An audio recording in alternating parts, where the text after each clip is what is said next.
మందులు ఇంజెక్షన్ లేకుండా సహజ ఆరోగ్యం సాధ్యమంటారా? దీర్ఘకాలిక నొప్పుల నుండి చిన్న సూదులతో పరిష్కారం లభిస్తే ఎలా ఉంటుంది? ఇప్పుడు ఈ సదుపాయం విజయవాడలోనే దొరికితే ఇంకా బాగుంటుంది కదా. నమస్తే, నేను ప్రతిభ, సర్టిఫైడ్ ఆక్యుపంచరిస్ట్. ముందుగా అందరికీ విజయదశమి శుభాకాంక్షలు. విజయవాడలో మా హోమ్ క్లినిక్ ప్రారంభమైంది. ఇక మీదట నేను విజయవాడ హోమ్ క్లినిక్ లో మీకు అందుబాటులో ఉంటాను. 6 సంవత్సరాలు దాటిన పిల్లల దగ్గర నుంచి ముసలివారి సమస్యలకి, లేడీస్ ప్రాబ్లమ్స్ కి, దీర్ఘకాలికమైన నొప్పులకి సహజ రీతిలో ఆక్యుపంచర్ ద్వారా మీ సమస్యలకి పరిష్కారం చూపిస్తాను. మందులు ఉండవు, సైడ్ ఎఫెక్ట్స్ ఉండవు. నేచురల్ పద్ధతిలో మీ ప్రాబ్లమ్స్ కి నేను సొల్యూషన్ చూపిస్తాను.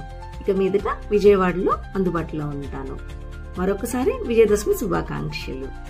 చెడు మీద మంచి ఎలా అయితే విజయం సాధిస్తుందో, మన ఆక్యుపంచర్ ద్వారా దీర్ఘకాలికమైన నొప్పుల నుంచి శాశ్వతమైన పరిష్కారాన్ని పొందండి.